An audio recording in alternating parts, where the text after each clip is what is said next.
Профессия «Жизнь спасать».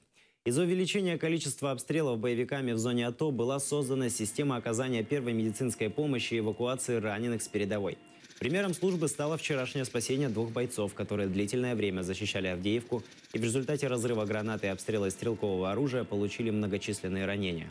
Оказание экстренной медицинской помощи раненым бойцам произошло еще на передовой, а затем в военном вертолете. В кратчайшие сроки украинские воины попали в военные госпитали. Теперь их жизнь в безопасности. Поранені внаслідок виконання своїх бойових завдань в зоні АТО отримали мінно-вибухові поранення, доволі серйозні. Будемо сподіватися, що все буде добре, що ми встигли все зробити вчасно. Обидва були прооперовані.